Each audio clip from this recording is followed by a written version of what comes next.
There is a hidden architecture to the internet, a shadow realm where the masks we wear in our daily lives are stripped away, leaving only the raw, unvarnished truth. In Japan, one of the most notorious hubs for this unfiltered reality is the Futaba Channel, affectionately, and sometimes furfully, known as Chan. It is a sprawling, anonymous labyrinth of text and image boards. Here, users swap trivial jokes, ask mundane questions, and, occasionally, drop confessions so deeply disturbing that they blur the line between urban legend and horrifying reality. What you are about to hear are 5 distinct accounts pulled directly from the deepest, darkest archives of that board. They have been translated from their original Japanese, unearthing 5 chilling narratives. The anonymous authors behind these posts swore on their lives that every single word was true. Listen closely, and judge for yourself. Our first descent takes us into the desperate, neon-soaked underbelly of modern Tokyo, exploring a terrifying new trend in the Japanese criminal underworld. If you follow the local news, you might have heard a whisper of the term Yami Baito. It translates loosely to a dark part-time job. As the traditional Yakuza families lose their iron grip and their ranks thin out, a new breed of ruthless, disorganized crime syndicates has risen to fill the vacuum. They don't have honor. They don't follow the old codes. What they do have is a desperate need to outsource their dirty work. They prey on the naive, the young, and the hopelessly indebted, posting innocuous-looking job advertisements online that promise fast, easy cash. The people who answer these ads usually fall into 2 distinct camps: arrogant thrill seekers who think they are untouchable or broken, desperate souls who have entirely run out of options. The author of our first account was a man utterly broken by circumstance. He possessed no university degree, his academic history was a joke, and his physical frame was far too fragile for sustained manual labor. Worse still, the small construction firm he had been scraping by with had just gone bankrupt. Eviction was breathing down his neck, but the true crushing weight was his mother. She was severely ill, bedridden, and the medical bills were multiplying like a virus. The only asset this man had to his name was a battered, reliable pickup truck. For a while, he survived by hauling scrap and helping locals move furniture. But soon, the phone stopped ringing. He spent his nights bathed in the cold blue light of his computer screen, scrolling endlessly through obscure recruitment forums, begging the universe for a lifeline. Then, a listing caught his eye. It was aggressively brief. It read, "Heavy goods transporter needed. 1 night job. No experience necessary. Must be reliable. Immediate start. The compensation, 60,000 yen. Cash in hand. Paid the exact second the job was done." It was an impossible sum for a single night of driving. Alarm bells were surely ringing in the back of his mind, but hunger and desperation have a way of silencing our survival instincts. He sent a message. Within seconds, a reply pinged back. The recruiter was incredibly warm, shockingly polite, and asked him to transition the conversation over to Signal, a highly encrypted messaging application that permanently deletes its own history. The profile picture attached to the account showed a stunning young woman in her 20s. She claimed to be a logistics manager for a local asphalt paving company. It sounded just plausible enough. She requested a photograph of his driver's license to verify his credentials, which he sent without a second thought. Once approved, she dropped a pin on a map. The meeting time was midnight.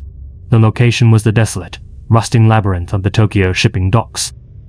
He drove to the docks under a moonless sky. The air was thick with the scent of brine and decaying kelp. There was no one around. The towering metal shipping containers cast long, suffocating shadows.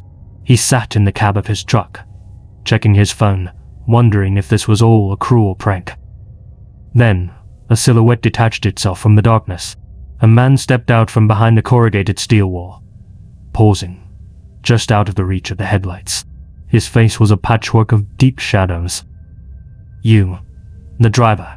the man asked, his voice like grinding gravel. The author simply nodded, his throat suddenly too dry to form words. The man closed the distance. He was in his mid-40s, hair aggressively slicked back, wearing a sharp, expensive suit that had absolutely no business being anywhere near a filthy dockyard.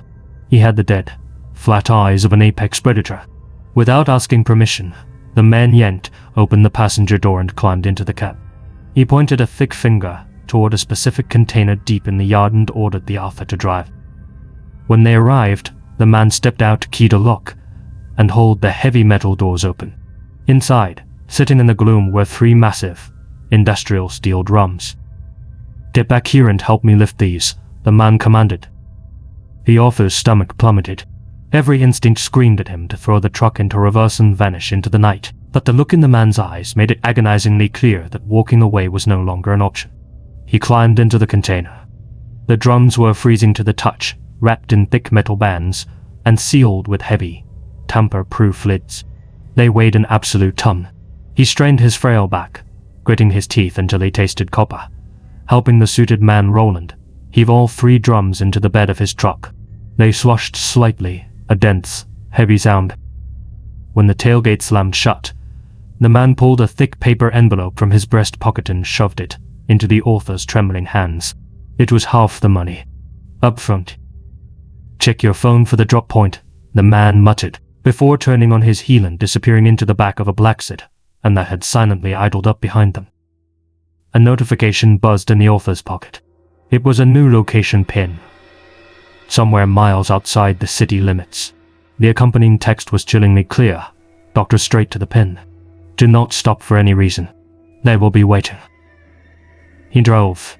He didn't ask questions.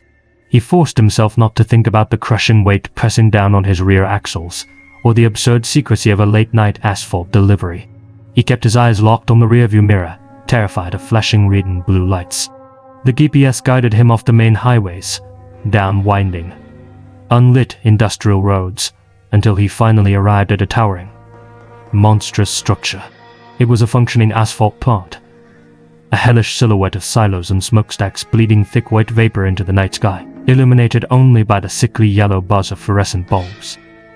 At the chain-link gate, a solitary worker was waiting. The man was covered in a thick layer of grime, sweat pooling in the creases of his face. He didn't speak. He just stared with blank, apathetic eyes and waved the truck inside. He guided the author toward a massive, elevated vat. It was filled with boiling coal tar, a bubbling, primordial soup of black sludge, used for paving roads. The ambient temperature was suffocating. The worker motioned toward the truck bed. The author climbed up and, with immense effort, tipped the first heavy steel drum over the edge, letting it hit the ground with a deafening metallic clang. The air here was toxic, a throat-burning mixture of hot tar and sulfur. The worker wordlessly handed the author a rusted iron crowbar and pointed at the sealed lid. Taking a shallow breath, the author wedged the iron under the rim and leaned his entire body weight onto it. The metal shrieked. The seal broke. Instantly, an odor so violently offensive hit the air that the author stumbled backward, choking on his own bile. It was a chemical miasma, sharp, rotten, and profoundly unnatural. He brought a hand to his mouth, desperately fighting the urge to vomit. The grime-covered worker just leaned against a railing and let out a wet, rattling laugh. "What's the matter?" He wheezed, his Japanese slurred with a heavy Chinese accent. He smiled, revealing jagged, rotting brown teeth. "First time cooking the meats too." The author froze. His blood turned to ice water. Slowly, against every fiber of his being, he forced himself to peer over the rim of the open drum.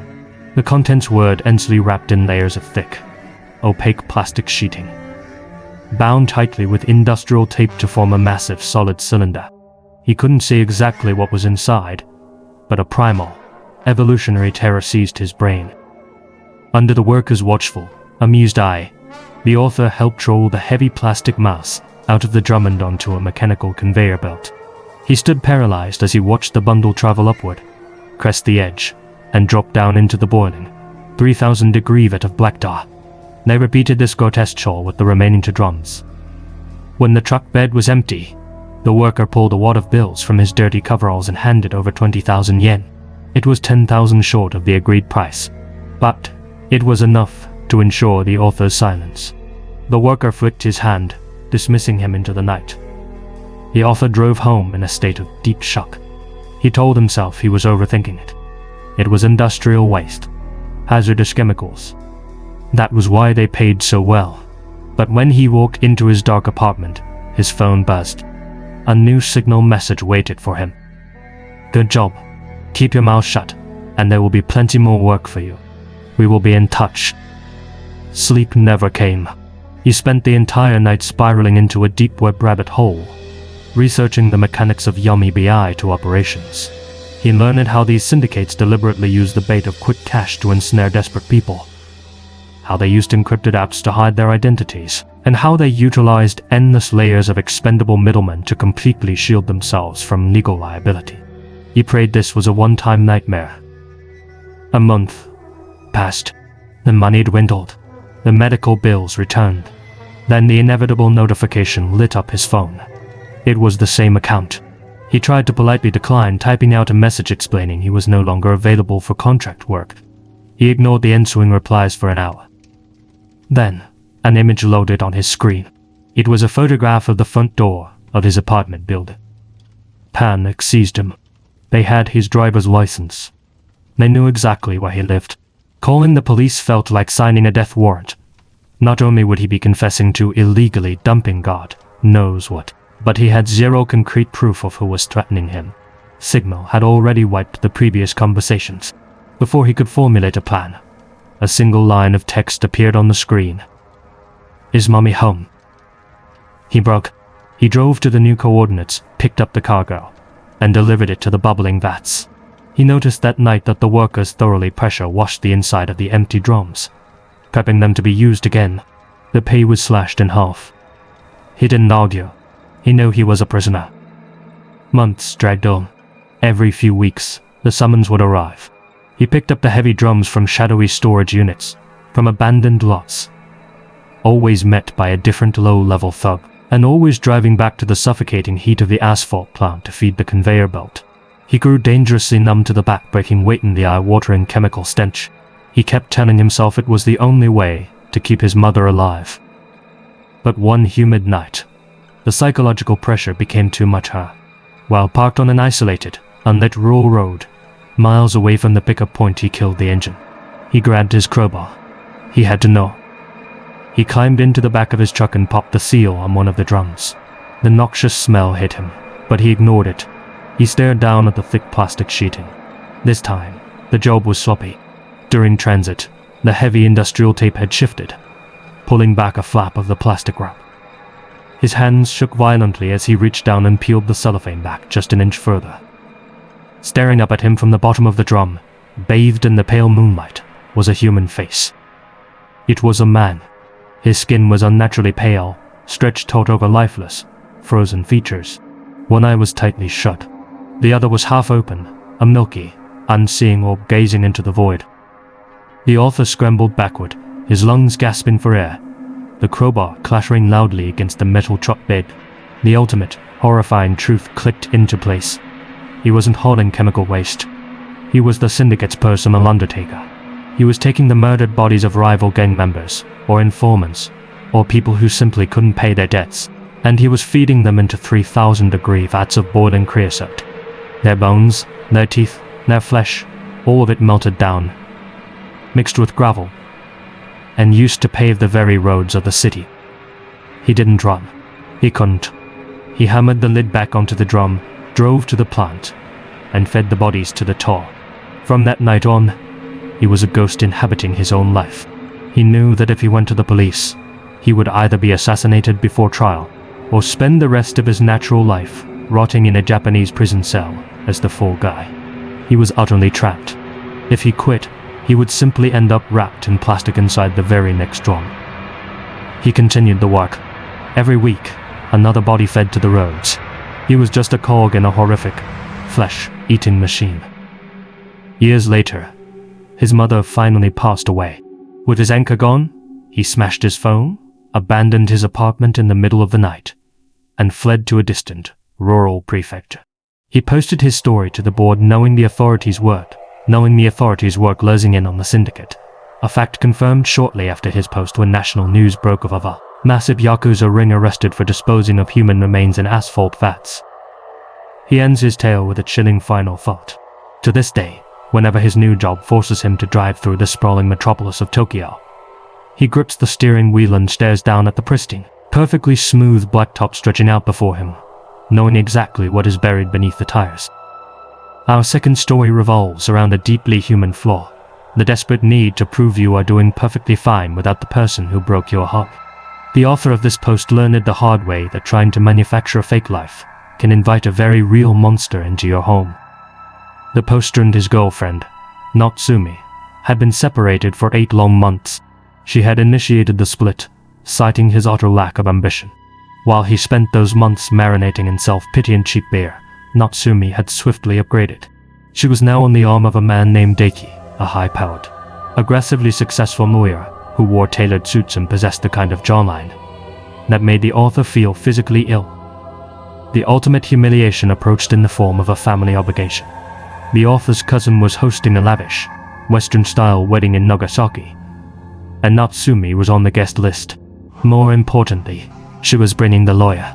The thought of walking into that reception hall alone, wearing a cheap suit, and locking eyes with the woman who discarded him was a psychological torment he simply refused to endure. So, he turned to the internet. He downloaded a highly rated rent-a-girlfriend application. The platform was meticulously professional, boasting verified profiles, glowing reviews, and tiered pricing. After an hour of scrolling, he found her. Her profile name was MIOO. She was in her late 20s, radiating a soft, girl-next-door beauty. No excessive makeup, warm brown hair, and a smile that seemed remarkably genuine. They arranged a brief coffee date before the trip to establish their fictional backstory. MIO was a revelation. She was charismatic, incredibly attentive, and utterly dedicated to the craft. Seeing his nervous sweat, she reached across the cafe table, rested her delicate hand over his, and whispered, "Breathe. Let me handle everything. By the time the night is over, she is going to wish she never let you go." And she delivered. At the wedding reception, MIO was an absolute force of nature. She clung to his bicep with convincing devotion, threw her head back laughing at his mediocre jokes, and gazed at him with an adoration that felt intoxicatingly real. From across the banquet hall, he could see it working. Natsumi's eyes kept darting to their table. Her lawyer boyfriend looked miserable, scrolling on his phone, while Natsumi chewed the inside of her cheek in obvious jealousy. As the evening wound down, Natsumi finally cracked. She cornered the author near the coat check, her voice uncharacteristically soft. "You look really happy," she murmured. We should really grab coffee sometime. Catch up." Before he could even process the victory, MIO materialized beside him. Without a word of warning, she grabbed his lapels, pulled him down, and kissed him deeply, right in front of Natsumi. It was a passionate, cinematic kiss that completely derailed the conversation. When they finally broke apart, the author noticed the sheer shock radiating not just from his ex, but from a dozen lingering guests and the baffled Western priest standing by the altar. Flustered but victorious, he and MIO made a hasty exit into the Nagasaki night, laughing the whole way back to their respective hotel rooms. The mission was a flawless, resounding success. The nightmare began the very next morning. His phone buzzed with a message online. It was MIOO. "Good morning. I had the most wonderful dream about you last night." He smiled, assuming she was just maintaining character to ensure a 5-star review. He typed back a polite, brief thank you, expressing his genuine gratitude for her stellar performance. Her reply was instantaneous. "I had so much fun being yours yesterday. When are we seeing each other again? Let's do this weekend. Totally off the clock. Free of charge." He stared at the screen, a knot of unease forming in his stomach. He wasn't rich. He wasn't particularly handsome. He knew exactly what he brought to the table, and it wasn't the kind of charm that made beautiful women offer free dates. He deduced she was playing a long game, trying to secure a regular, paying client, not wanting to complicate his life, especially with Natsumi suddenly showing interest again. He simply swiped the notification away and didn't respond. Later that week, Natsumi made good on her word. They met for coffee. The coffee turned into dinner. Dinner turned into late-night drinks. Before he knew it, Daiki the lawyer was history, and Natsumi was back in his arms. He assumed MIO had moved on to her next pathetic, lonely client. He was dead wrong. Every single morning, at exactly 7, Daruam, a text from MIO arrived. Every night, at 11:00 p.m., a wish for sweet dreams followed. Soon, photographs began flooding his phone. Pictures of elaborate home-cooked meals with captions reading, "Practicing to be a good wife for you." Selfies taken outside movie theaters or parks with the text, "It's so lonely here without my boyfriend." He never replied. He hoped the silence would act as a deterrent. Then came the evening he returned to his apartment after a long shift. Hanging delicately from his front doorknob was a plastic grocery bag. Inside was an immaculate, handcrafted bento box wrapped in a pink cloth.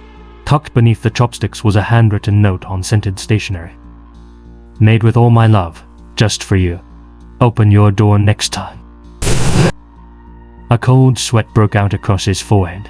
He had never given her his home address. He hadn't even given her his real last name. He ripped his phone from his pocket and dialed her number. She answered on the first ring. "Amio, listen to me," he demanded, his voice trembling with anger and fear. "This ends right now. Our business arrangement is over. Do not ever come to my home again." A soft, melodic giggle drifted through the speaker.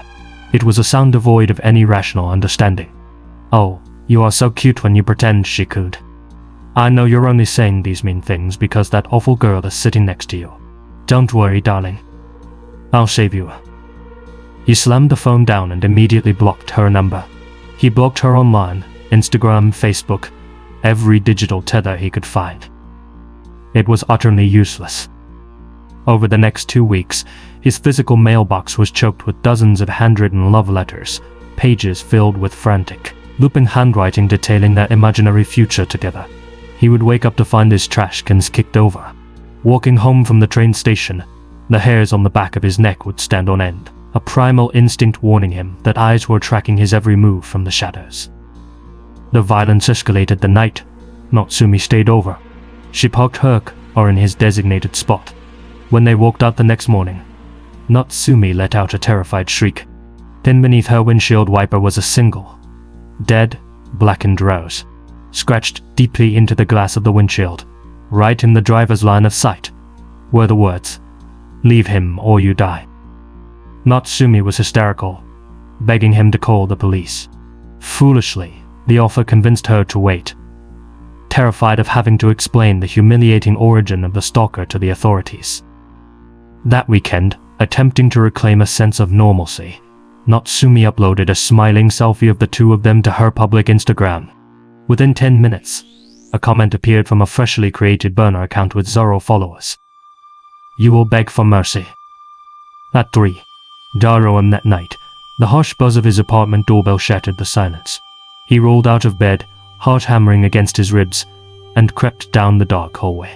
Rain was lashing against the windows. He pressed his eye to the peephole. Standing in the dimly lit corridor, soaking wet, was Mio. She was wearing a trench coat. Thick black mascara was running down her cheeks like dark tears. She wasn't knocking.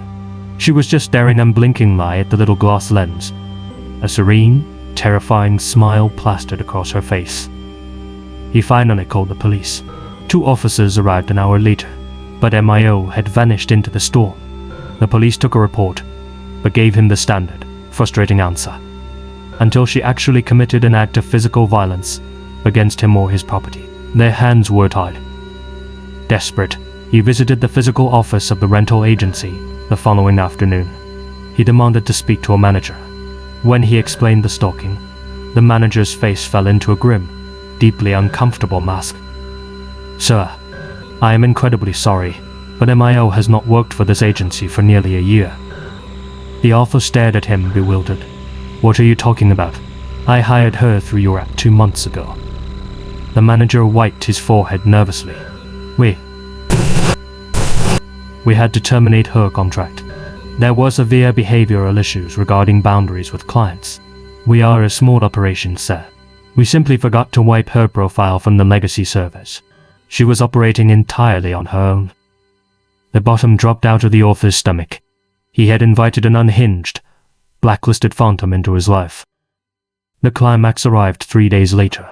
The author was sitting on his couch, waiting for Natsumi to arrive for dinner. His phone buzzed. It was a text message sent directly from Natsumi's phone number. "If you want her breathing, Come to the place we shared our first kiss." Attached was a photograph. It was not Sumi. She was bound to a heavy wooden chair, a gag secured tightly in her mouth. Her eyes were wide with sheer, unadulterated terror. The background of the photo was pitch black, save for a few rotting wooden beams and a distinct, stained glass window. He knew exactly where it was. It was the abandoned chapel on the rural outskirts of Nagasaki, a decrepit building just miles from where the wedding reception had taken place. He bolted to his car, dialing emergency services and screaming the address to the dispatcher as he tore through the red lights of the city. He didn't wait for the sirens. He pulled up to the overgrown churchyard, grabbed a heavy flashlight from his glove box, and kicked his way through the rotting double doors of the chapel doors. The air inside was freezing and smelled of mildew and old dust. The beam of his flashlight cut through the gloom, illuminating the altar. Standing perfectly still in the center of the dais was Mio with her. She was wearing a pristine, blindingly white wedding dress. Her hair was a tangled, wild mess, and her eyes burned with a terrifying, manic euphoria. A few feet away, Natsumi was slumped in a chair, sobbing hysterically through her gag. "You came." Mio cheered, her voice echoing brightly through the cavernous room, as if he had just arrived with flowers for a date. "I knew my husband would come for me. Now we never have to be apart." "Mio, please," the author pleaded, holding his hands up, his voice cracking. "Let her go. You don't want to do this." Mio tilted her head to the side, her smile widening until it looked painful. "Oh, honey, don't worry about the trash. She doesn't matter anymore." She took a slow step forward, reaching into the folds of her white gown. When her hand emerged, she was gripping a long, heavily serrated hunting knife. She ran her thumb lovingly along the flat of the blade. "Don't you remember? Right here on this altar. That's where we made our promise to God." "I paid you," he screamed, desperation taking over. "I don't even know your real name." The smile vanished. A dark, violent storm cloud passed over Mio's features.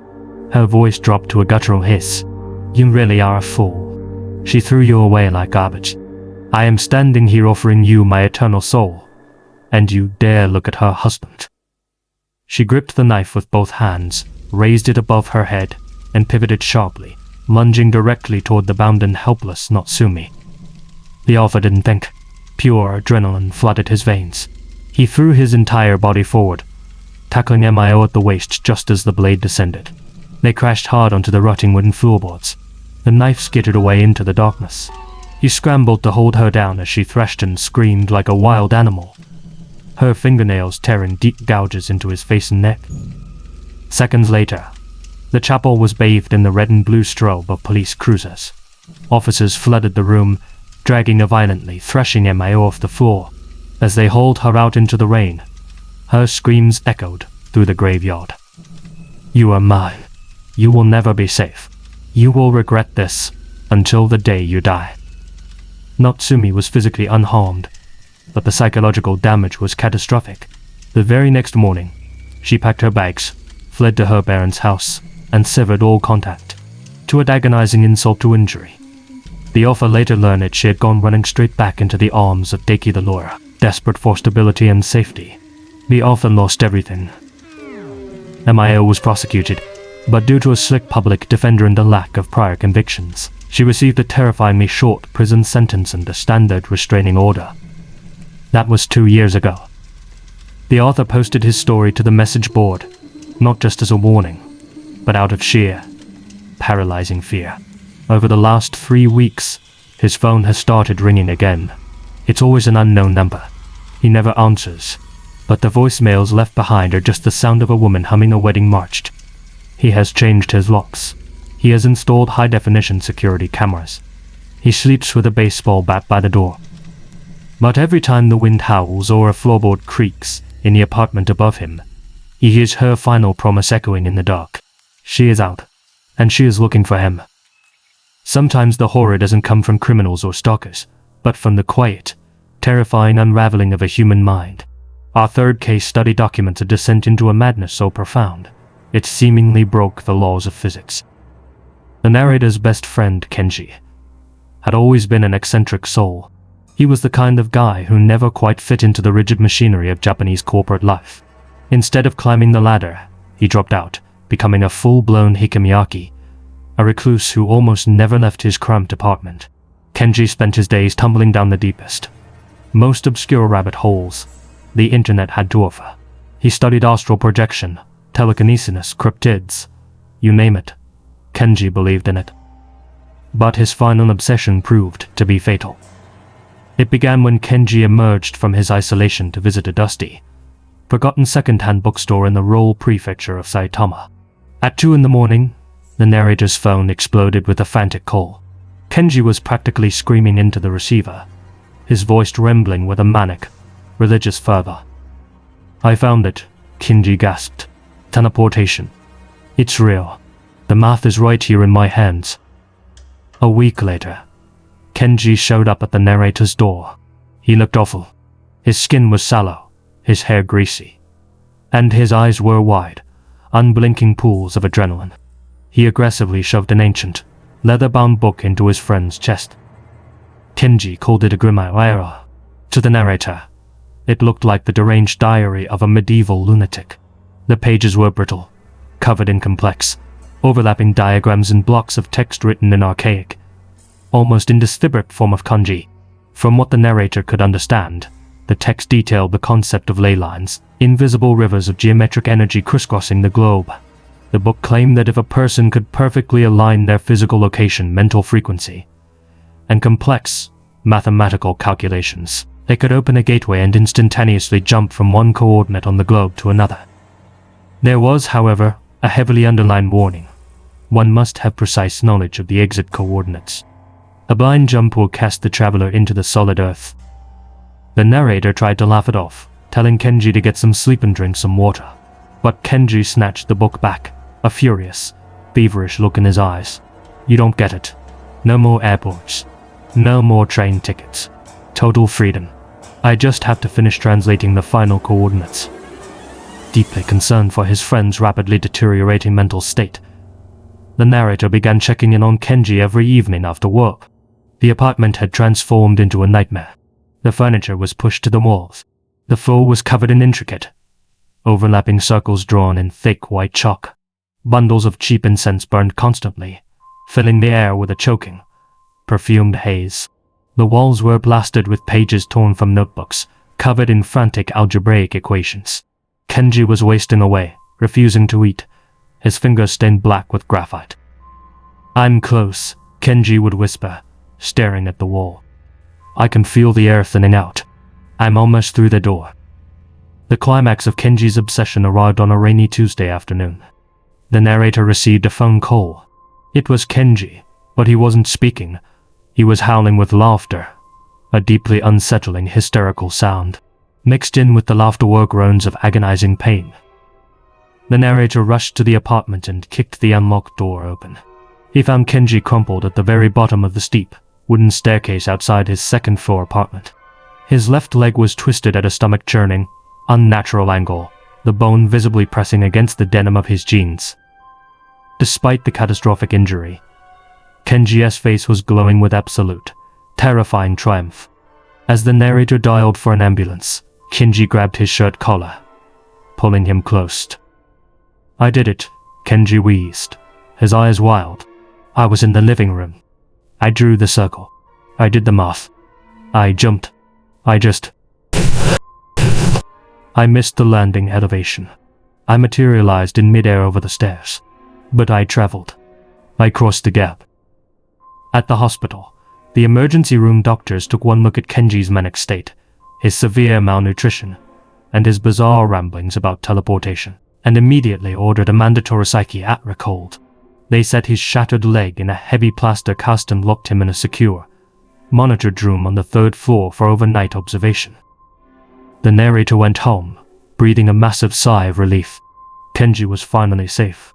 He was getting the professional help he so desperately needed. The delusion was over. When the narrator returned to the hospital the following morning to bring Kenji some fresh clothes, he found 3 nurses and a doctor standing frantically outside an open room. Kenji was gone. The bed was empty. The window was locked from the inside. The heavy door had not been opened, but the most baffling, terrifying detail was the bed sheets. Where Kenji had been resting his broken leg, there was a small, perfectly neat pile of crushed, grey gravel. The hospital went into lockdown. They reviewed hours of high-definition security footage from every hallway, elevator, and exit. Kenji was nowhere on the tapes. The nurse who conducted the midnight bed check swore on her license that she had seen him lying there, quietly reading that damned old leather book. He simply ceased to exist within the walls of the hospital. Weeks turned into an agonizing month. Kenji's frantic family hired private investigators and plastered missing person flyers across Tokyo. Not a single credible sighting was reported. Exactly 30 days after he vanished from the locked psychiatric record, the police department called Kenji's parents. The authorities had made a discovery in Hokkaido. For context, Hokkaido is the northernmost island of Japan, separated from the mainland by an ocean strait. It is roughly 800 kilometers away from the hospital in Saitama. Deep in the rural, freezing wilderness of Hokkaido, urban explorers had broken into a massive, abandoned industrial warehouse. Against the far back wall, they found something horrifying. Protruding outward from the center of a solid, 3-foot-thick concrete foundation wall was a pair of severed human legs. They were perfectly encased in the concrete, as if the wall had been poured around them. But the concrete was decades old. One of the legs was wrapped in a heavily soiled, plaster hospital cast. The rest of the torso, the arms, the head, they were nowhere to be found. It was as if a man had materialized inside the solid concrete, and the wall had simply bisected it. DNA testing confirmed the agonizing truth. The legs belonged to Kenji. The local police were utterly baffled. They officially ruled it a bizarre, elaborate murder, theorizing a psychopath had smuggled the disabled man across the country and somehow entombed his lower half in the wall. But the timeline didn't fit. The concrete showed absolutely no signs of being recently drilled, patched, or tampered with her. It was an impossible crime scene. The narrator knows the police theory is a comforting lie. He knows what Kenji was doing in that hospital bed. He knows Kenji drew the final calculation, aligned his mind, and made one last, desperate jump to prove the world wrong. And he succeeded. He vaulted across 800 kilometers of space in a fraction of a second. But just as the old book warned, he didn't calculate the exit elevation. Somewhere inside that solid slab of Hokkaido concrete, the narrator believes, lies the upper half of his best friend, eternally clutching a leather-bound book. We move from ancient magic to modern digital terror. Urban legends on the internet usually burn bright and fade fast, but the myth of Room 404 has played dark web forums for years. It is a ghost ship of the digital sea. The legend outlines a very specific set of parameters. Room 404 is a covert chat room that only manifests at exactly 4. For N, you cannot search for it. You cannot bookmark a link. It simply appears as a blank pop-up window in the corner of your screen when you are browsing anonymous messaging boards late at night. The room has a strict capacity. Only 8 users can join. The moment the 8th person clicks the link, the doors lock. There are no screen names, no avatars. You are stripped of your identity and assigned a sterile numerical designation, user 1 through user 8. The host of the room has no designation at all. Their text simply bleeds onto the screen in a stock, crimson font. For the first few minutes, the chat is usually dead silent. No one wants to be the first to test the waters. But eventually, someone types a hesitant greeting. The instant a user speaks, the crimson font appears, displaying an automated, chillingly polite script. Welcome. You have been selected. You will shortly be asked a series of questions. Please answer them with total honesty. Your survival depends on it. Initially, the users assume it's an interactive horror game. They type sarcastic replies, dropping memes and jokes into the chat. Then the first question appears. What is the darkest secret you have successfully kept from your mother? People usually respond with fake, edgy answers. But exactly 2 minutes after the question is asked, a poll appears on the screen. It lists all 8 users. And suddenly, the vote counter begins ticking wildly upward. 10 votes, 50 votes, 200 votes. The participants realize with mounting horror that the chat room is a stage. They are the actors, and an unseen, massive audience is watching them in real time, judging their responses. The user who receives the fewest votes is immediately purged from the room. But it's not a simple disconnection. The moment before the losing user is kicked, their anonymous designation drops away, replaced instantly by their exact IP address. A second later, the IP address unscrambles into a string of kanji. Those who have witnessed it realize the kanji is the losing user's exact, physical home address, spelled backward. Then, they vanish. As the rounds progress, the questions become violently personal and Innovingwom specific, referencing local weather events or recent news stories in the remaining users' hometowns. The unseen audience demands vulnerability.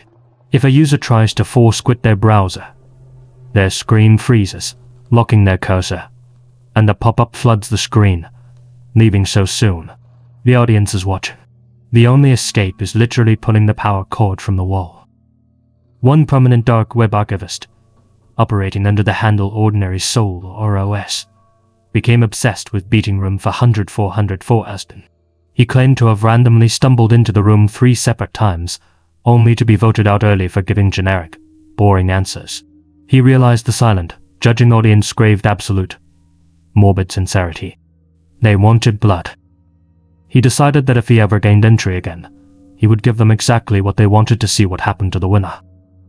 Weeks later, at exactly 4 a.m., the pop-up appeared. OS clicked it. He was user 4. When the Crimson Font asked, "What is the worst possible way to die?"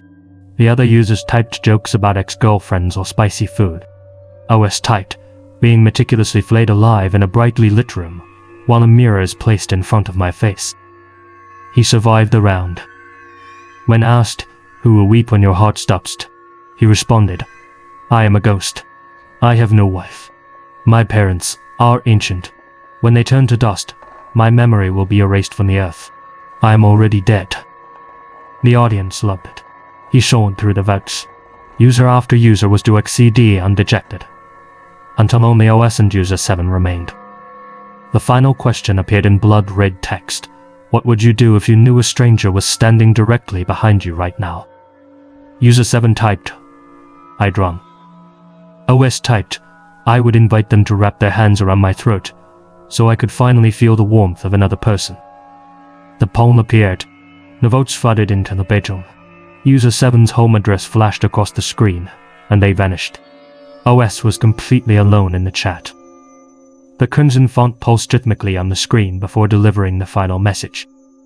"Congratulations, User 4. You are our grand champion. You have proven yourself worthy. Your physical award will be delivered shortly. See you soon." OS's own exact home address flashed in massive letters across his screen, and his computer immediately blacked out, rebooting itself. He posted his victory to his regular forum, treating it as a massive badge of honor. He had beaten the ultimate digital puzzle. But the victory lap was brief. Days later, OS posted a frantic update. He reported that his computer speakers had started emitting a low, buzzing static, even when the volume was muted. Beneath the static, he swore he could hear a chorus of faint, overlapping whispers. Worse, the tiny green indicator light next to his webcam would randomly flicker on for 3 seconds, then snap off. A week later, his email inbox was flooded with messages from encrypted, untraceable addresses. The subject line of every email was identical: "Your prize." When he opened them, there was no text. They contained only high-resolution photographs of empty, dimly lit rooms. But as OS stared at the images, he realized they weren't random. They were pictures of his own apartment building. The hallway, the laundry room, the stairwell. In a final, terrified thread, OS wrote that he had woken up at 3:00 am to the sound of his computer's text-to-speech function blaring at maximum volume. A robotic voice coldly stated, "Good night, Tsubasa." Tsubasa was his real, legal name, a name he had never used anywhere online. He told the forum he was grabbing a bag and sprinting to a 24-hour internet cafe in the bustling center of town, somewhere surrounded by lights and cameras. His final, Panicked post was sent from his mobile phone as he ran down the street. I'm almost at the cafe. There is a man in a grey suit walking 30 paces behind me. He is holding a phone. Every time I turn a corner, he turns. The audience is here. Subasan ever logged on again. His accounts remain dormant to this day. Our final descent takes us into the quiet, smiling terror of modern indoctrination. Japan has a long, complicated history with fringe religious movements and cults. Most of them are utterly benign. Eccentric groups selling overpriced herbal tea or meditating in public parks. They are easily dismissed as harmless scams. The author of our final post, a cynical young man, assumed the exact same thing when his oldest friend, U2, invited him to a self-improvement seminar. U2 was a gentle, crunchy, flower power type who constantly drifted between yoga retreats and crystal healing classes. When U2 claimed this new group was helping him achieve absolute clarity, the author agreed to tag along, purely to mock the process and drag his gullible friend out of a pyramid scheme. The meeting was held in a completely unremarkable, 3-story corporate office building in downtown Tokyo. There was no compound. There were no roads. The basement room was brightly lit with humming fluorescent tubes, furnished with cheap folding chairs arranged in a neat circle. There were roughly 15 members present, ranging from stressed-out salarymen to tired housewives. Leading them was a man named Mr. Kondo. He didn't look like a charismatic cult leader. He looked like a weary, middle-aged accountant in a cheap grey suit. He bowed deeply, smiling with warm, crinkling eyes, welcoming the offer to a space of pure honesty. The seminar began exactly like a mundane group therapy session. People complained about their mortgages, their failing marriages, their chronic back pain. Kondo listened intently, nodding with practiced empathy. Then the lights were dimmed, and the language shifted. Kondo began to speak about the Great Wheel. He explained that human life was merely a series of threads attached to a massive, invisible, cosmic wheel that constantly grinds forward, maintaining the balance of reality. However, human anxiety, doubt, and fear act as heavy weights, pulling on the threads and slowing the wheel down. To achieve true peace, Kondo murmured in a hypnotic cadence, one must completely sever their personal threads and surrender their will to the turning of the wheel. Kondo then produced an object from his briefcase. It was a heavy, circular disc carved from dark wood, etched with a complex, dizzying variation of a yin-yang symbol. He placed it carefully into a perfectly carved, circular depression in the center of the wooden floorboards. It clicked into place like a key into a lock. Kondo instructed the group to focus their energy on the disc and offer up their doubts. The members closed their eyes and began to sway in unison, emitting a low, rhythmic hum. The author sat perfectly still, eyes wide open, feeling an overwhelming wave of claustrophobia wash over him. The air in the basement suddenly felt as thick as water. The fluorescent lights began to violently strobe. Then, the author heard it. Deep beneath the concrete floor, echoing through the foundation of the building, was a massive, deafening sound of grinding metal. It sounded like colossal iron gears scraping against one another, churning with unimaginable force. He panicked, scanning the room, but the other members were smiling in deep, euphoric trances. Kondo locked eyes with the author, his accountant's smile vanishing into an expression of chilling, absolute authority. The wheel turns, Kondo whispered. It spares no one. Will you offer your doubts, or will you be crushed beneath the spokes? The author bolted. He grabbed you by the collar and practically dragged him up the stairs and out into the cool night air. He screamed at you too, asking what the hell was wrong with him, demanding to know what that metallic noise was. You too simply smiled, a serene, empty look in his eyes, and patted his empty tote bag, claiming he had successfully fed his burdens to the machine. That night, the author decided he was going to save his friend. Over the next month, he began posting a series of live updates to the message board, documenting his mission to dismantle the cult from the inside out. The cult from the inside out. He attended the meetings. He argued logic with Mr. Kondo over beers. He confidently told the anonymous internet forum that he was totally immune to the brainwashing and was just gathering evidence. But as the updates progressed, the tone of his writing began to subtly, horrificously shift. By update 3, he stopped calling it a cult. He defended Mr. Kondo, telling the forum commenters that they simply didn't understand the complex metaphor of the teachings. He claimed the meditation exercises were genuinely curing his insomnia. By update 5, the skepticism was entirely gone. He described placing his hands on the wooden disc and feeling a blinding, ecstatic heat radiating through his veins. He wrote beautiful, sprawling paragraphs about seeing the massive, cosmic architecture of the true will turning behind his closed eyelids, stripping away his depression. Then came update 6. U2, the very friend who had introduced him to the group, suddenly expressed doubts. U2's mother was begging him to leave, and U2 casually mentioned to the author that he was going to tell Kondo he was quitting the group to save his family some grief. U2 never showed up to the next meeting. In update 8, the author noted that U2's mother was calling him frantically. U2 hadn't been home in a week. His phone was disconnected. When the author asked Kondo about it, Kondo merely smiled his warm, crinkling smile and said, U2's thread became too heavy. The wheel has severed it. He has been recycled into the bounce. The internet commenters began screaming at the author to wake up, telling him his friend had likely been murdered. They begged him to go to the police. But the author's responses were cold, detached, and utterly terrifying. In update 9, he dismissed the concern entirely. Why do you cling to your fear? He wrote to the frantic commenters. U2 was holding the wheel back. He was a flawed component. It is beautiful that he was removed to ensure the machine keeps turning. I am no longer worried. I am free. His final update to the board is a masterpiece of total psychological surrender. I hear the grinding now, even when I am alone in my apartment, he wrote. The great gears are always churning under the earth. Kondo Soma has asked me to move into the building. I have quit my job. I have blocked my family's numbers. I have fed my old life to the void. Do not weep for my friend U2. He is the grease that keeps the great engine moving. The wheel turns for you all, whether you are awake enough to see it or not. It grinds away the old meat to make way for the new. I am ready to be crushed. I am ready to be remade. Goodbye. The account was permanently deleted 30 seconds later.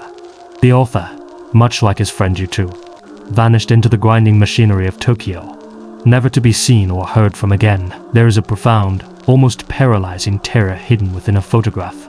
We look at frozen moments in time, a smiling mother, a breathtaking mountain vista, a quiet portrait in a mirror. And we assume we understand the context. We assume the story behind the lens is as simple as the image itself. But sometimes, the emulsion hides a nightmare. The edges of the frame conceal a creeping darkness that the camera flash could never illuminate.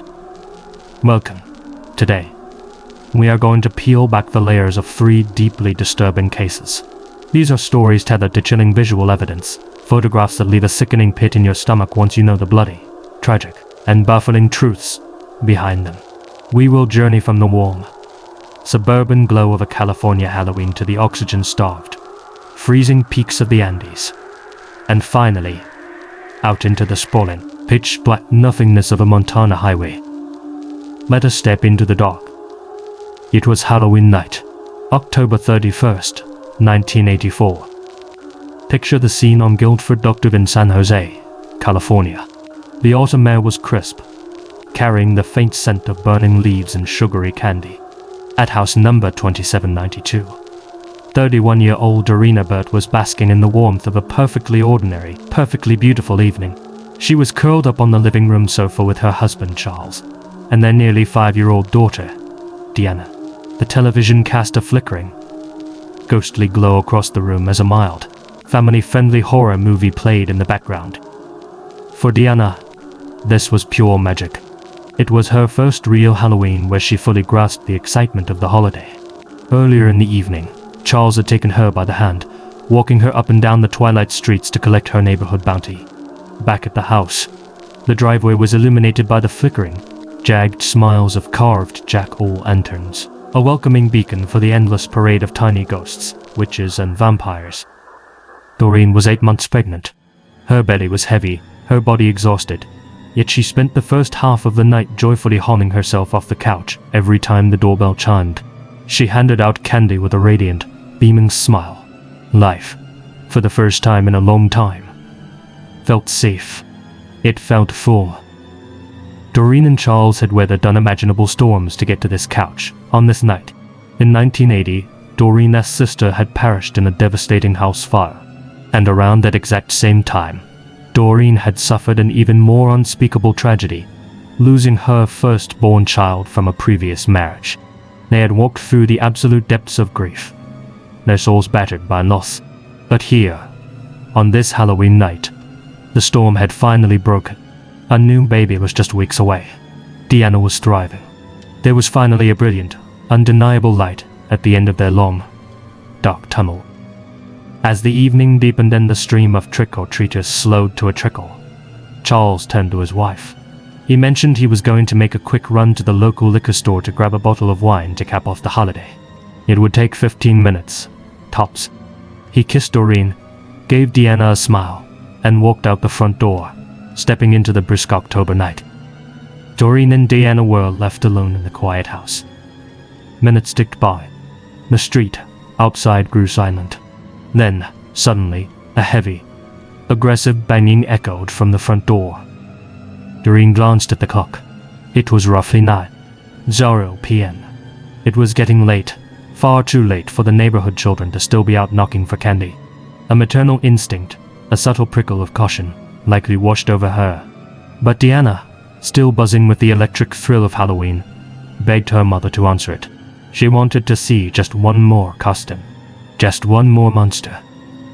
Unable to resist her daughter's joy, Doreen pushed herself up from the soft cushions.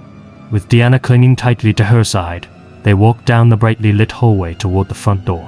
Doreen turned the lock and pulled the door open, a cheerful happy Halloween already forming on her lips. But the words died in her throat. The porch light illuminated a single, solitary figure. It was not a child on a bedsheet. It was a fully grown, imposing man. He was dressed in heavy boots and thick, utilitarian work overalls. But it was his face, or rather the lack of it, that froze the blood in Doreen's veins. He wore a grotesque, cartoonish rubber wolf mask, its bulbous, painted eyes staring dead ahead, a painted tongue lolling from its plastic snout. His hands were sheathed in matching rubber animal gloves. The air grew instantly heavy. The festive cheer evaporated, replaced by a suffocating, primal dread. A flash of terrible realization seemed to cross Doreen's face. She didn't scream. Not yet. Instead, with stern, desperate authority, she ordered the man to leave her property. The figure didn't move. He didn't step back. From behind the suffocating rubber of the wolf's snout, a muffled, deadpan voice spoke. "I'm going to kill you." From behind his back, the intruder produced an 18-inch steel machete. Panic exploded. Doreen screamed at Deanna to run, to hide. The little girl, her heart hammering wildly against her ribs, turned and sprinted back into the living room. She scrambled wildly over the carpet, squeezing her tiny body into the narrow, dark gap behind the sofa. She pulled a blanket completely over her head, curling into a tight, trembling ball. From the hallway, the sounds of unimaginable violence erupted. The heavy, wet thuds, the desperate screams of her mother, and then a horrifying, suffocating silence. Deanna didn't dare breathe. Peeking out through a tiny sliver beneath the blanket, her wide, terrified eyes watched as the hulking figure of the wolfman stalked into the living room. He walked right past the sofa. He knew someone else was in the house. His head swiveled, searching the shadows, but miraculously, his eyes swept right past Deanna's hiding spot. "If you say anything," the wolf barked into the empty room, "I'll come back and kill you too." Then, the heavy boots turned. The man fled, disappearing into the dark Halloween night. A few agonizing minutes later, the front door swung open again. It was Charles returning with his bottle of wine, expecting a warm house and a smiling wife. Instead, he stepped into a slaughterhouse. He found Doreen lying in the hallway. The sheer brutality of the scene defied human comprehension. Charles fell to his knees, his screams tearing through the quiet neighborhood, and managed to dial emergency services. He found his little girl still cowering behind the sofa, pulling her into his blood-soaked arms. Paramedics descended on the house in minutes. Miraculously, Doreen was still clinging to life, still drawing shallow, rag breaths, but her injuries were catastrophic. Her attacker had struck with an animalistic fury. Her left hand had been entirely severed, discarded on the living room floor. Deep gouges ravaged her face and skull, penetrating her brain. But the most depraved, sickening detail of the attack was reserved for her unborn child. The wolfman had targeted Doreen's abdomen. First responders described the scene with trembling voices, stating she had been flayed open like a gutted deer. Her 8-month-old unborn son had been removed. In a display of psychological sadism that defies belief, the infant was placed carefully beneath a stool. Right beneath a glowing, carved jack-o'-lantern, the pumpkin's jagged smile grinned down at the remains. When police officers arrived, they found Charles completely broken. He was completely coated in his wife's blood, clutching Deanna with a desperate, iron grip. When officers gently tried to separate the traumatized child from him, Charles snapped. The trauma pushed his brain into a state of uncontrollable panic.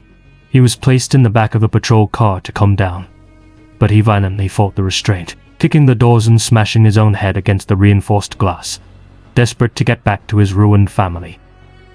Out on the front porch, crime scene investigators tagged a piece of evidence left behind in the dark, a cartoonish, discarded rubber wolf mask.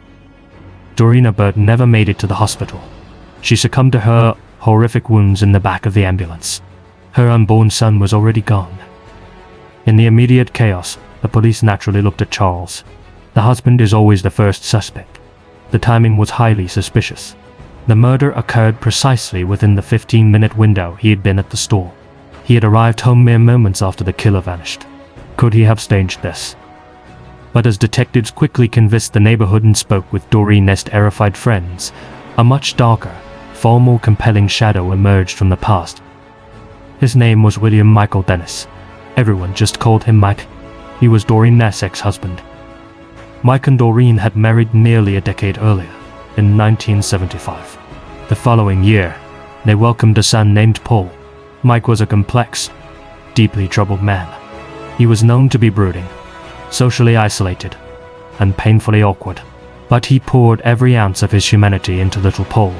He doted on the boy, fiercely determined to give his son the perfect childhood that Mike himself had been denied.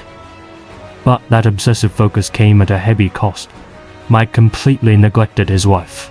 He isolated Doreen, cutting her off from her friends, demanding she remain at home. The suffocation of the marriage became too much, and they divorced. Doreen was granted full custody of Paul. To her immense credit, she never utilized the child as a weapon.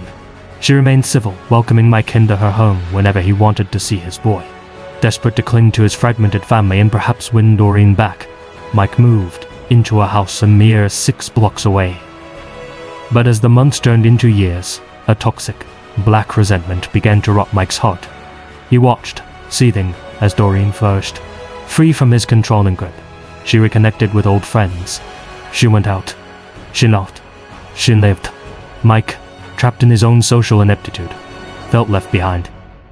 The festering anger turned to pure hatred when Doreen met Charles. Charles was everything Mike was not: charismatic, successful, relentlessly optimistic. He ran his own business. Worse still, in Mike's paranoid eyes, Charles was becoming a brilliant father figure to young Paul. When Doreen and Charles welcomed Deanna into the world, the door on Mike's past was permanently sealed. Doreen had moved on. Yet, Mike continued to visit, playing the role of the devoted father, internally terrified that Charles was erasing him from his own son's life. Then, in 1980, the universe delivered a crushing, unbearable blow. 4-year-old Paul was playing in the backyard of Doreen and Charles' home. For a few fleeting minutes, the boy slipped out of sight. He found a weak spot in the physical barrier surrounding the family swimming pool. He dug a small hole, squeezed through, and fell into the water. Paul drowned. It was a catastrophic, horrific accident. But, in Mike's fractured, grieving mind, it was no accident at all. He convinced himself that Doreen had purposefully let their son drown, a sinister plot to finally sever Mike's ties to her life. He filed a massive wrongful death lawsuit against his ex-wife. The court, looking at the objective facts and the precautions Doreen had taken to secure the pool, threw the case out, ruling it an unpreventable tragedy. Doreen and Charles were shattered, but they leaned on each other. They put on brave faces, determined that little Deanna would not grow up in a house haunted by unending sorrow. Mike, however, let the sorrow consume him. He marinated in his bitterness. He watched from 6 blocks away as Doreen dared to smile again. And when the neighborhood gossip finally reached him that Doreen was pregnant with another son, the fragile dam in Mike's mind finally broke. Let us return to Halloween night, 1984. At 6:30 p.m., 2.5 hours before the front door was breached, neighbors on Guilford Doctor had noticed something deeply unsettling. A man wearing a rubber wolf mask was standing motionless across the street, his masked face locked entirely on the Obert residence. He was holding a large grocery bag, the shape of a heavy, long object pressed against the paper.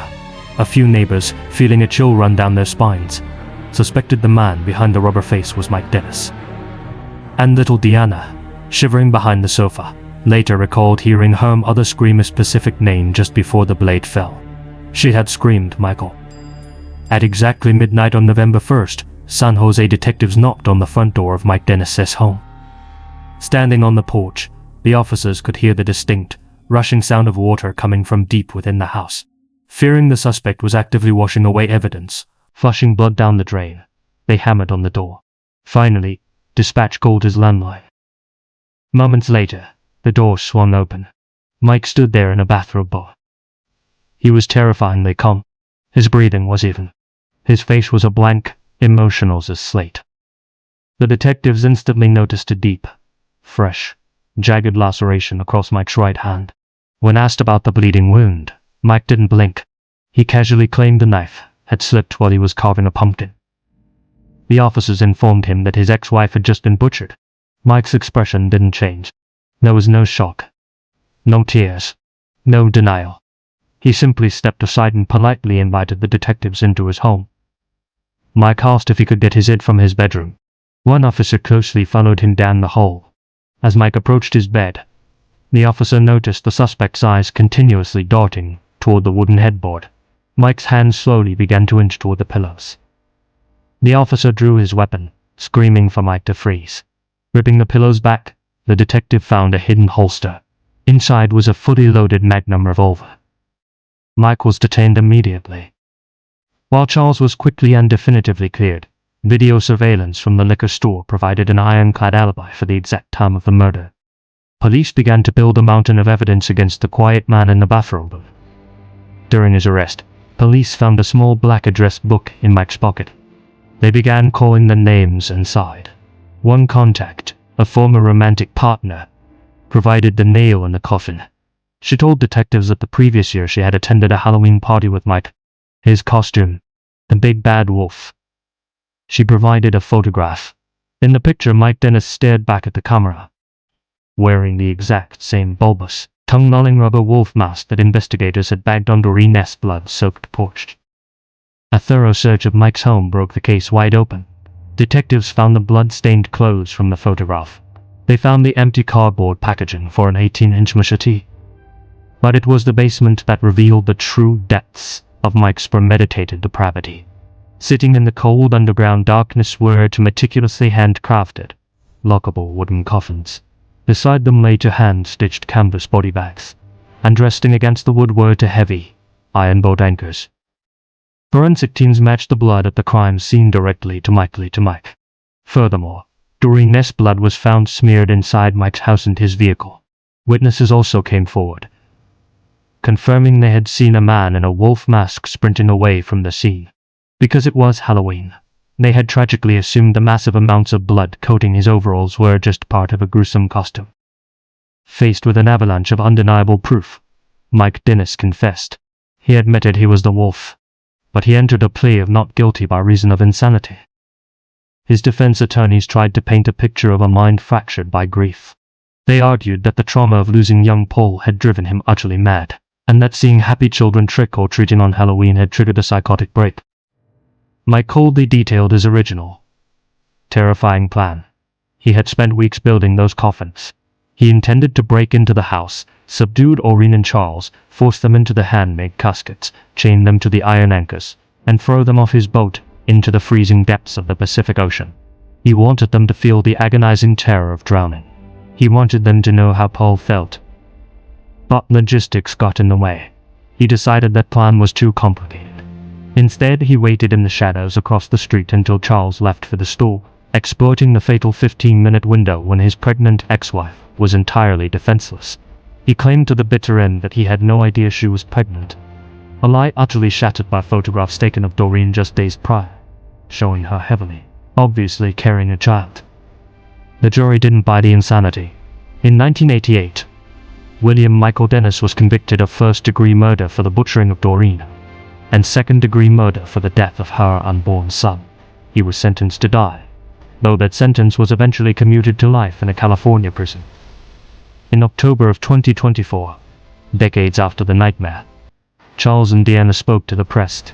They have, remarkably, found a way to forgive the monster who destroyed their world, not for his sake, but to unburden their own souls.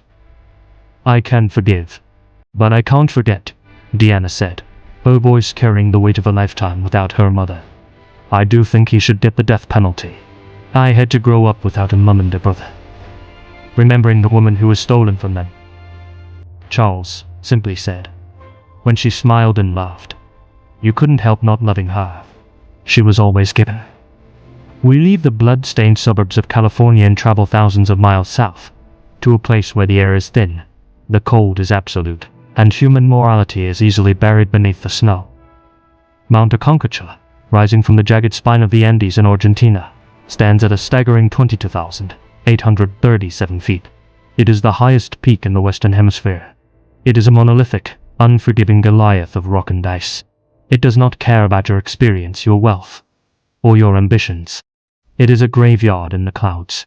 Over the years, at least 153 climbers have been swallowed by its slopes. When modern climbers brave Aconcagua today, they sometimes stumble across the ghosts of the pasts. The mountain preserves everything: a discarded oxygen tank, a shredded tent flap, and occasionally, a perfectly preserved human body. Victim number 26 was John Cooper. Victim number 27 was Janet Johnson.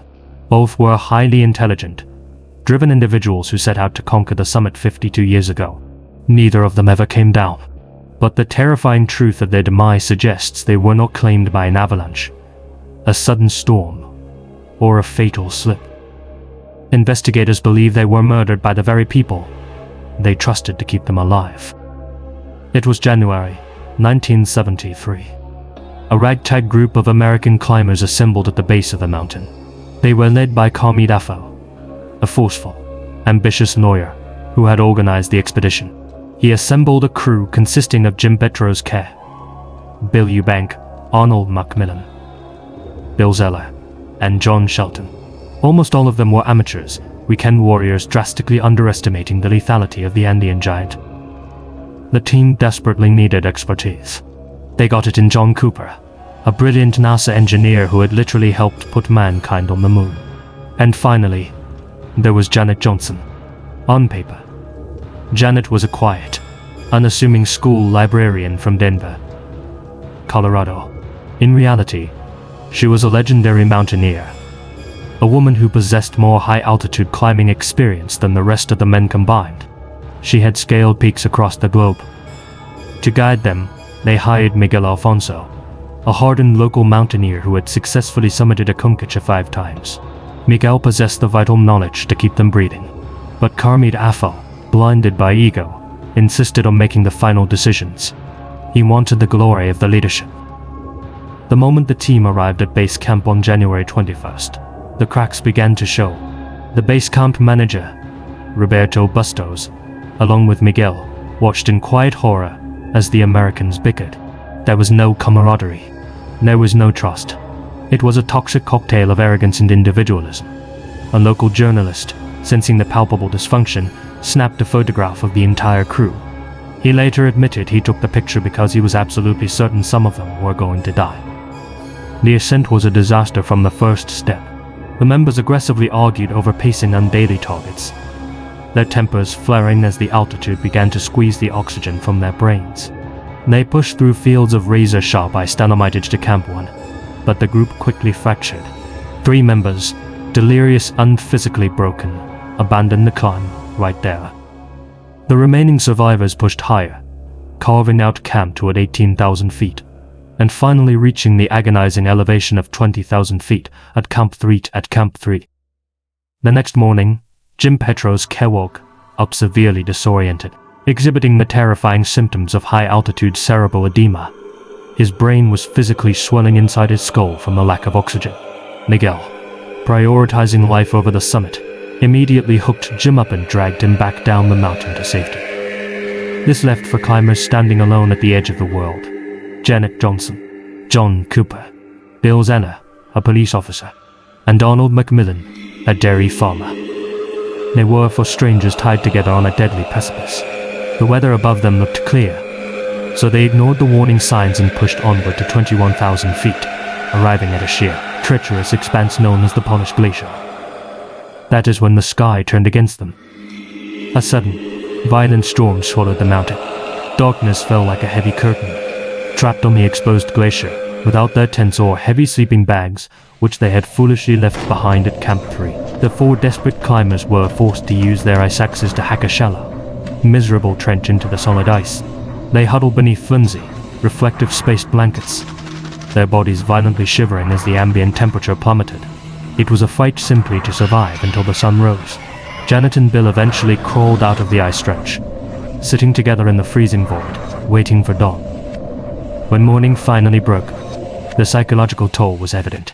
John Cooper, the NASA engineer, was found half buried in the snowdrifts, his energy utterly drained. He looked at the summit, looked at his frozen hands, and made a rational choice.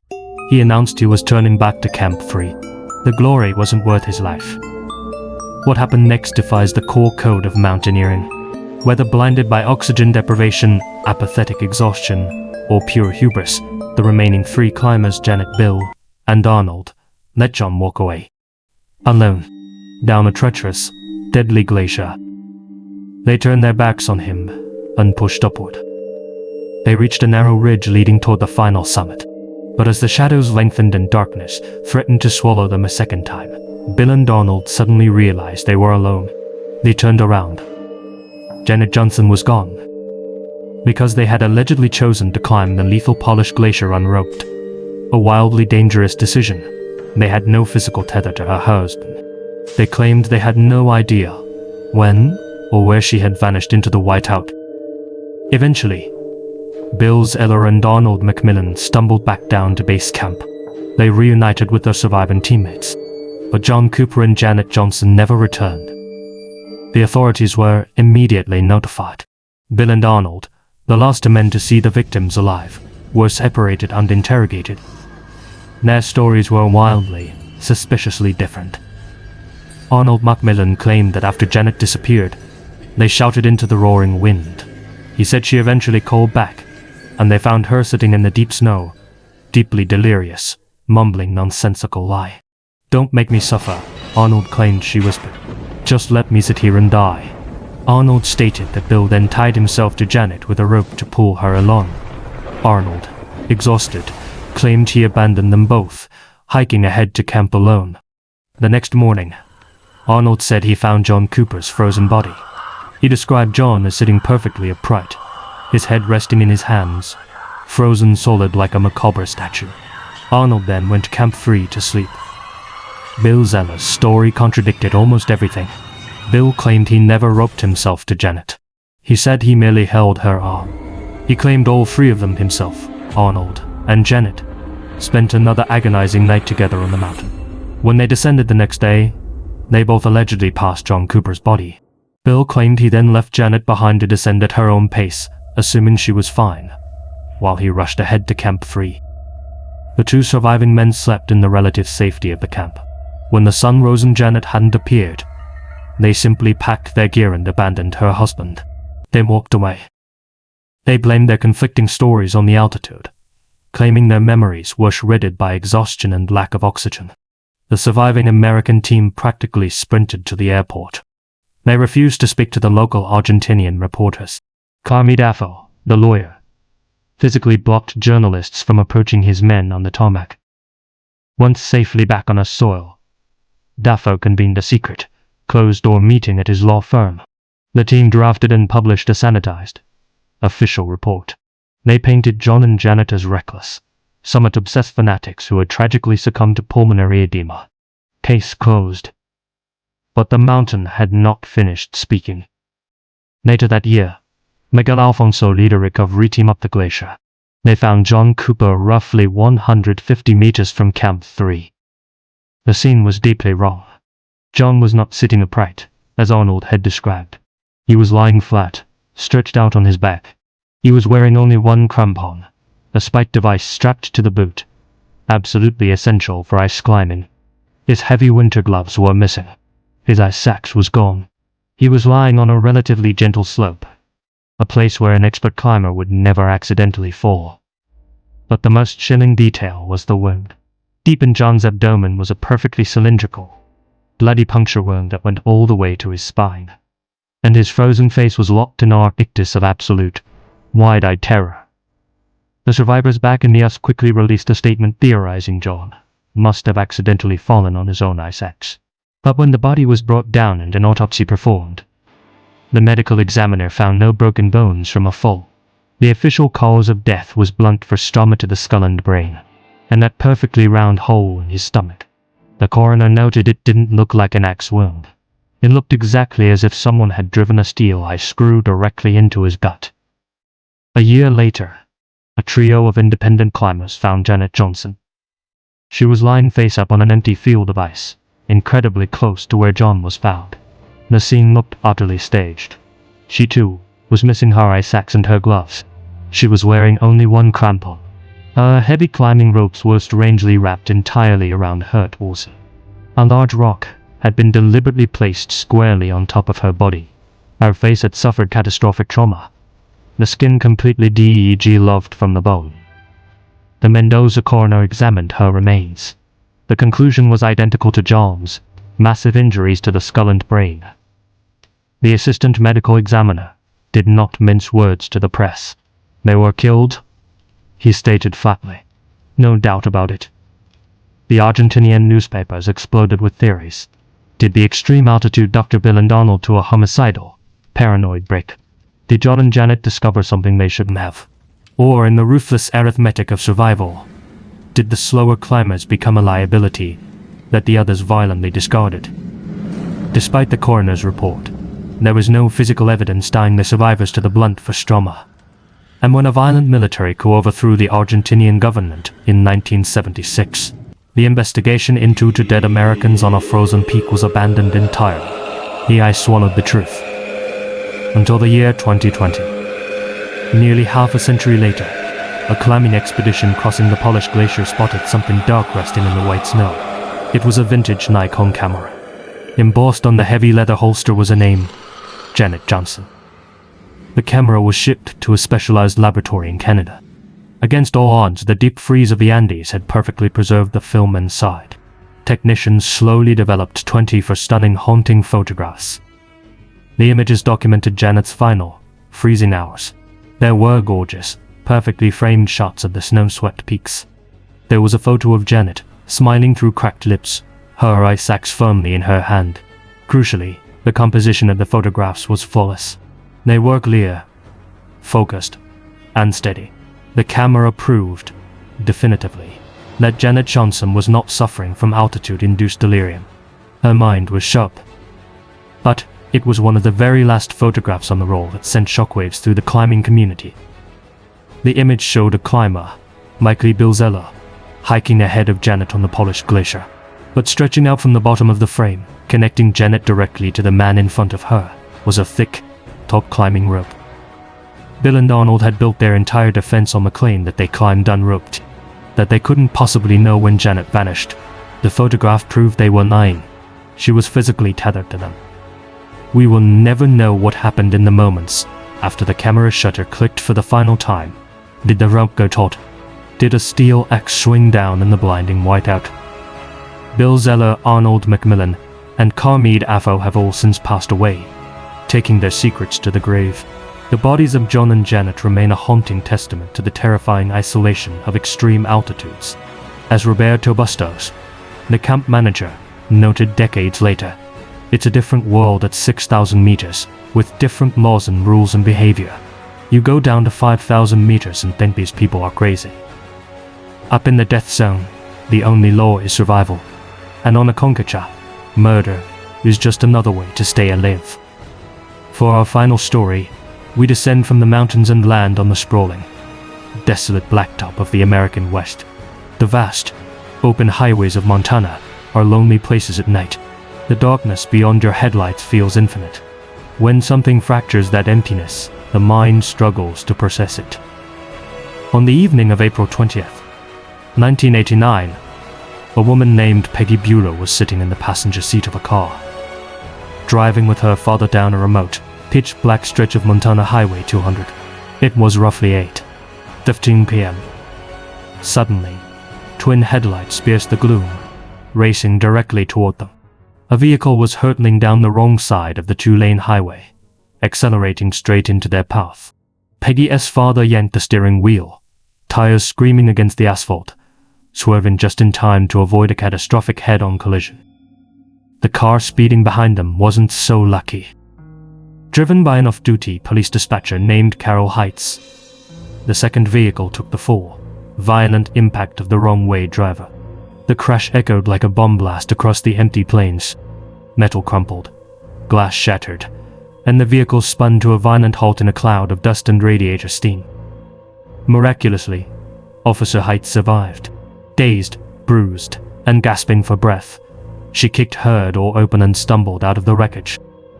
She looked up to see the driver of the offending car emerging from the twisted metal. It was a blonde woman. But the woman didn't scream. She didn't ask for help. She didn't apologize.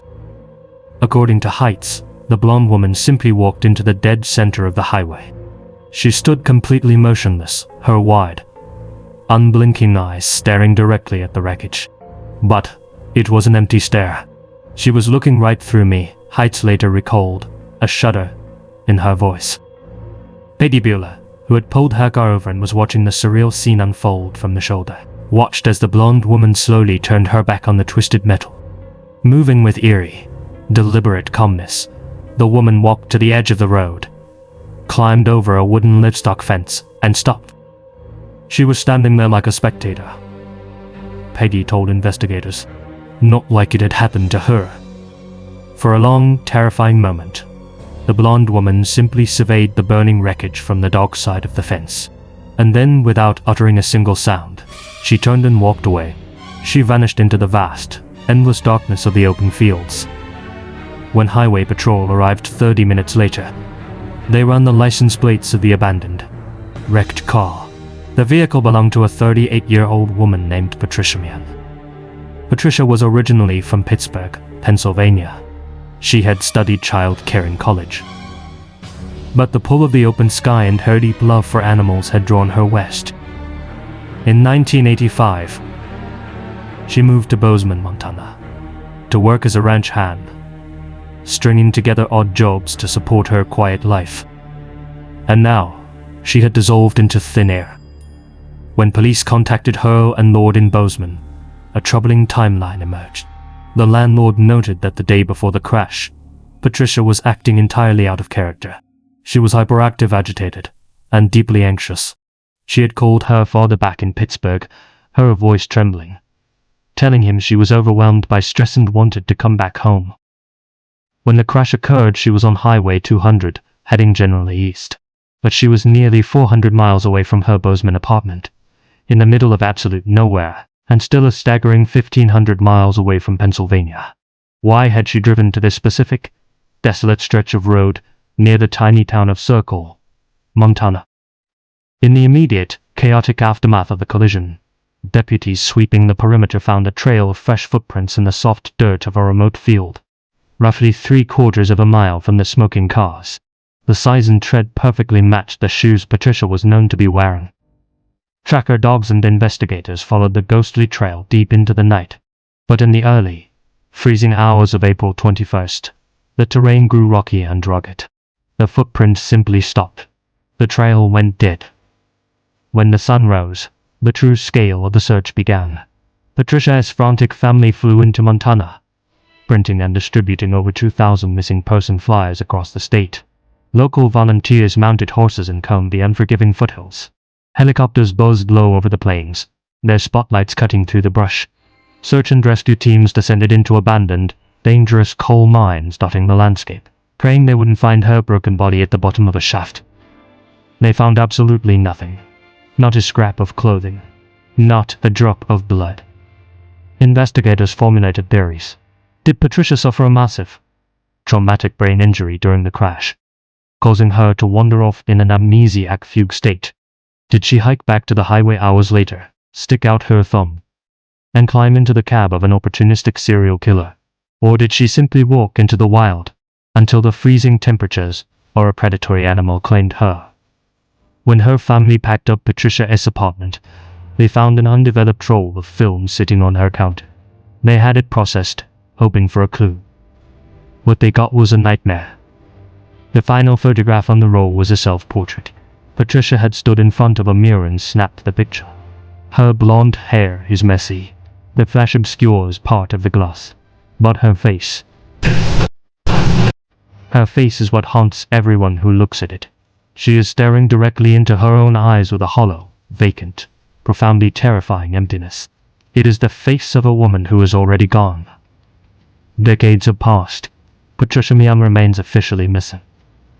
But the story refuses to die. Since that cold night in 1989, law enforcement has received over 5,000 reported sightings of Patricia.